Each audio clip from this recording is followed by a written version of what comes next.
Welcome to Shift, a college admissions, ACT, and SAT podcast for a changing world. I'm Tyler, founder of Achievable, and we have an affordable ACT course that includes everything you need to ace your ACT. A full textbook, tons of ACT questions backed by our memory-enhancing algorithm, videos on key topics, a built-in study planner, and full-length practice exams. You can get a free trial by going to achievable.me, and if you like it, the code podcast will get you 10% off at checkout. Now, let's get started. Today we've got Nat Crawford from Improve Your English back on the show. And Nat, I'd love if you could introduce yourself to the audience and your company. Yeah, sure. So my name is Nat Crawford. I am the owner and president of Improve Your English Tutoring Services, a Silicon Valley-based tutoring company.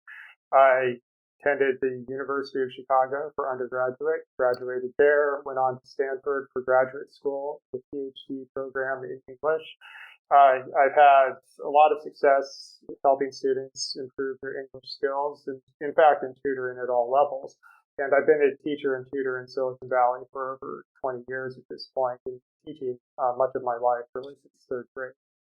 So it's a pleasure to be on the show again. Yeah, thank you.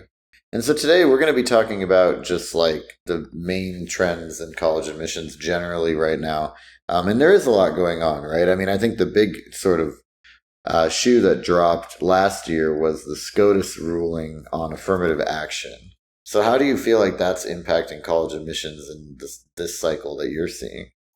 Well, we're still seeing the development and of the impact. Yeah, it's been certainly big in the essays that colleges are asking students to write for their college applications. And we're going to see the development of how colleges respond to this impact, because they're going to be trying certain things and seeing how people and how the courts respond to them, of course. So let's just talk for starters about the basics of the ruling. You know, in the past, colleges were allowed to use race as a category for determining whether or not a student was admitted to college. And now the Supreme Court says they are no longer allowed to use race as a standalone category for whether a student will be admitted to the college or not.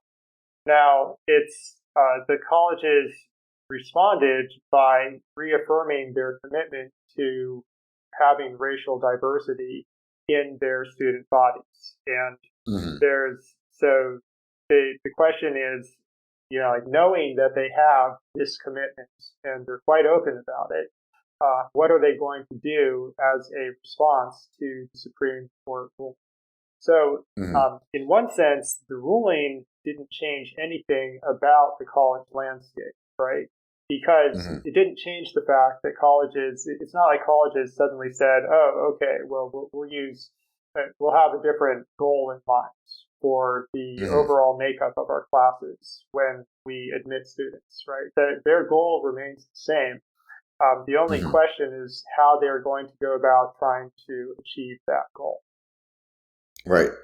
Yeah. Well, and so the one thing that, you know, I think it was Justice Roberts said even was it basically he said, obviously, you know, your life story and your essay and whatever, which may include your race or may make your race pretty plain,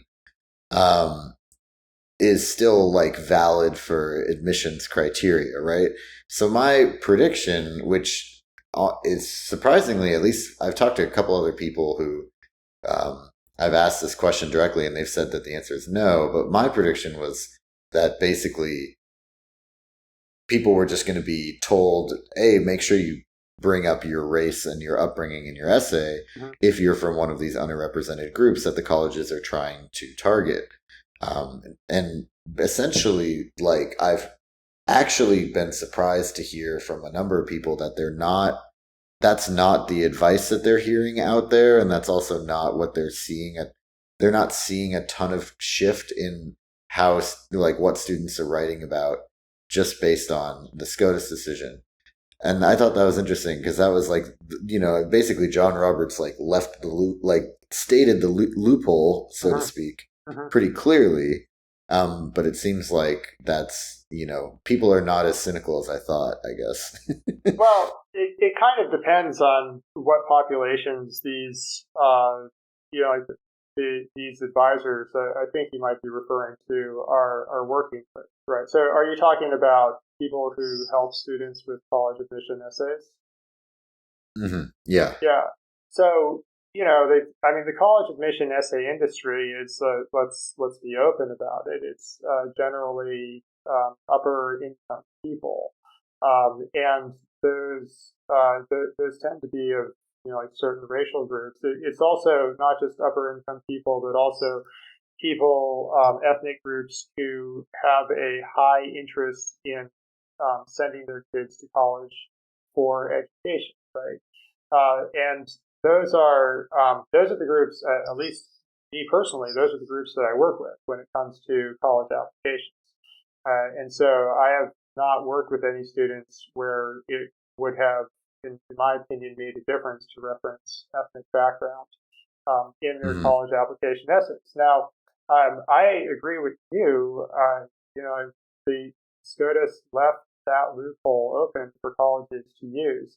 And I would be, I know I heard an NPR or a New York Times podcast the other day in which people were saying that there were students of color um, who were being told that they, like, shouldn't be writing about their racial background in one of their college essays.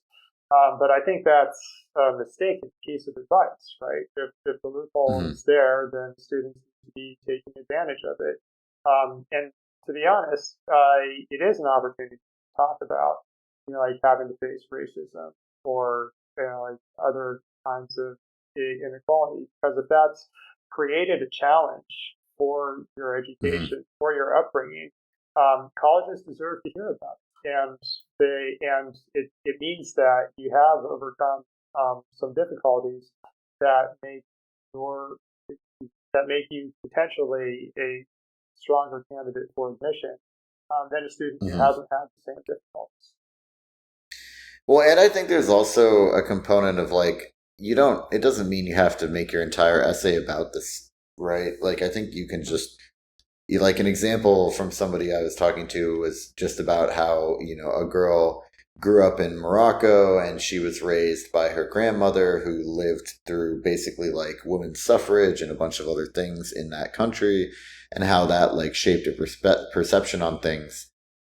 It doesn't, like, that's like a way to like kind of, it's there and it's in the essay. It's clear that you're not, say, just like from from Ireland, let's say. Right. But also it's not making the whole thing about race either. So I feel Right. like there's many ways to kind of approach this. It doesn't have to be like, oh well, you have to write your essay about this if you are coming from these groups.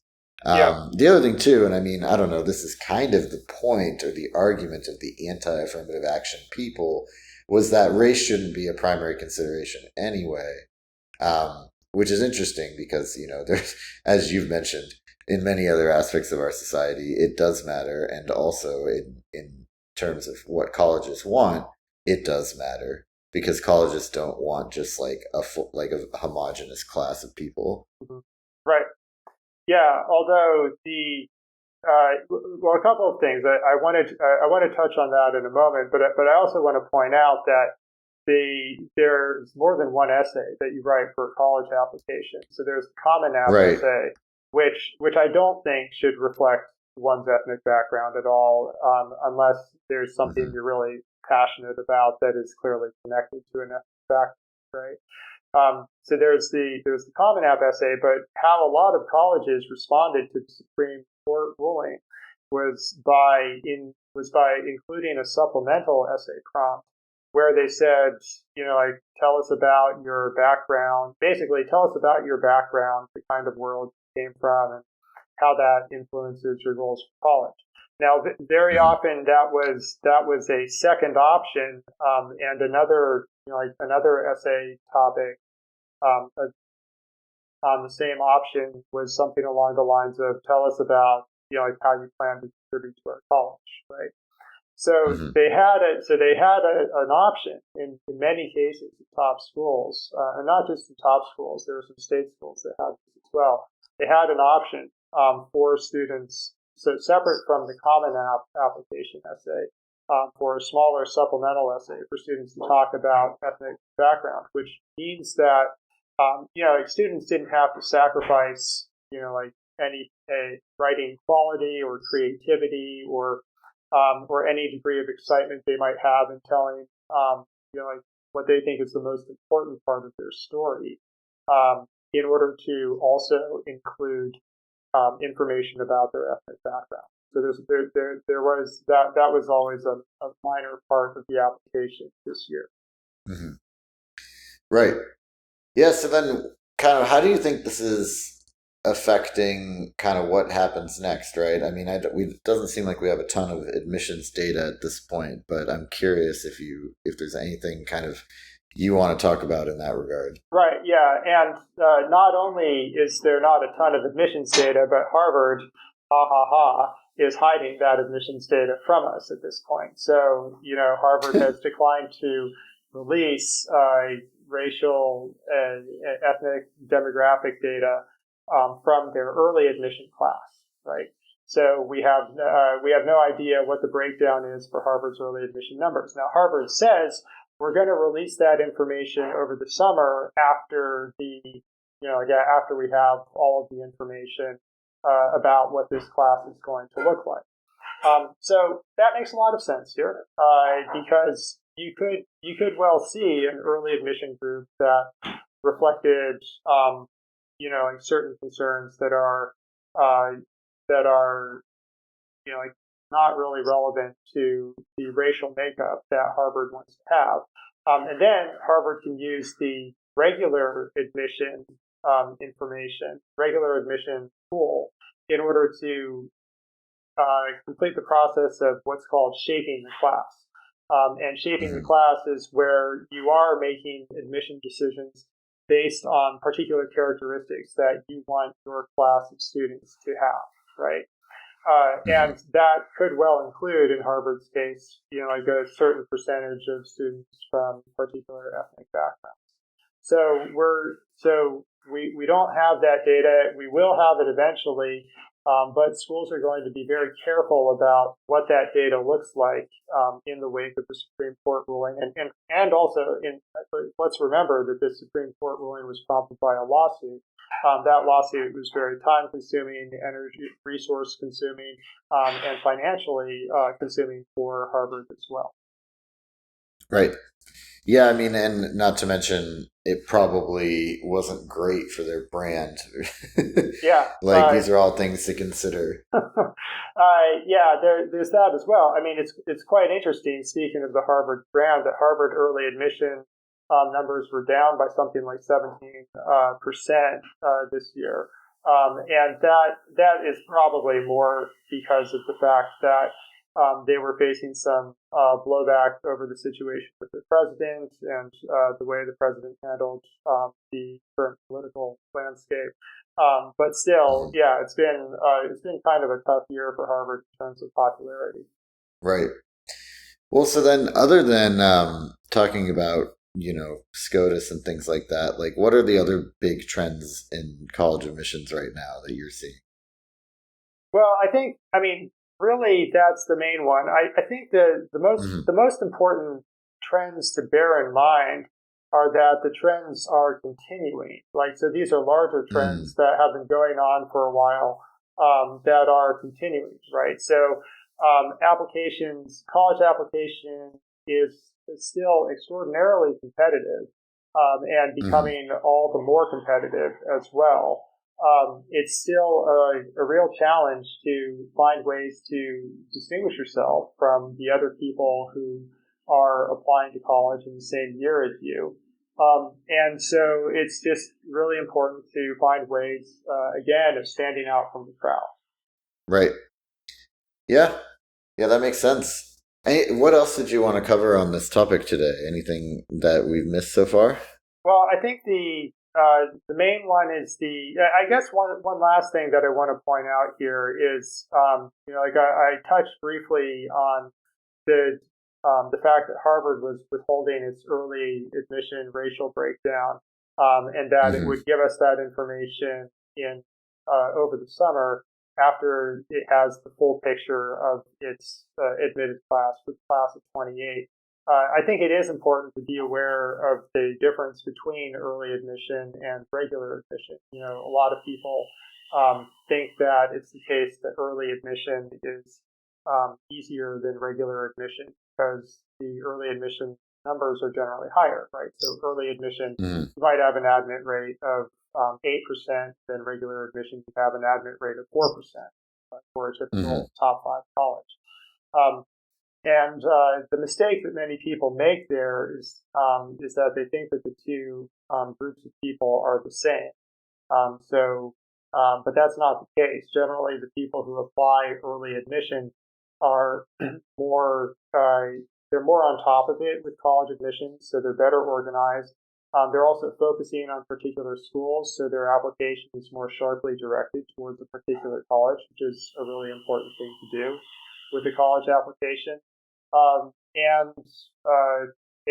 Those are the two main differences. And in a lot of cases, they also just have stronger, backgrounds compared to students who apply in the regular decision group, where you often get students who are treating the application kind of like a lottery ticket, and thinking, Right. well, I just want to, I got this C plus in my physics class, but I'll apply to Harvard to see what happens. And of course, Right. that student has no chance of getting in. So it really actually would be quite interesting to see if there's a difference in the early admission racial demographic breakdown. I don't know if we're going to get that, but it would be quite interesting to see what that looks like. So maybe if we're lucky, we'll get that, and that will give us a better picture of perhaps how students can strategize when it comes to college applications. Yeah, and I mean, I've always found it a little like, I mean, on the one hand, I think the Common App is overall like a very good thing, right? But on the other hand, yeah, just everybody throwing their application at every school just means that those top schools, like, it's really like it really incentivizes the marketing, the marketing Right. game, right, of these top schools. Because if you're a big name, people are just going to throw their application at you just to do it. Yeah. And on that note, like one last thing here is that back to the SCOTUS decision, one of the things the college has said is that in response to the decision, they're going to increase their outreach to schools that have students of the sort that they're looking for, right? So, so on the marketing angle, colleges are going to be they have particular students that they're looking for in terms of racial background and to some extent economic background, and they're going to be encouraging those students to apply to their school. That's really in many cases what's behind the making of the SAT as optional at this point. Is they want to make it as easy as possible for highly desirable students to apply to their colleges so that they can get the the demographic characteristics that they consider to be ideal.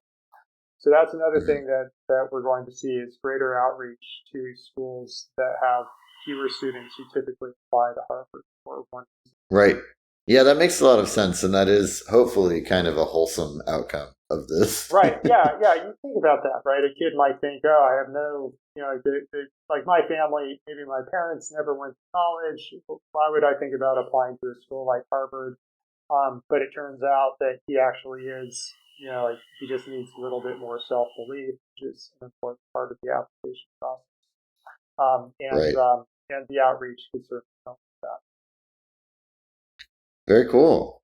Well, thank you so much. This has been Shift, a college admissions podcast for a changing world, hosted by Tyler from Achievable with Nat Crawford from Improve Your English. And you can get a free trial of Achievable's ACT course by going to achievable.me and use the code podcast to get 10% off at checkout.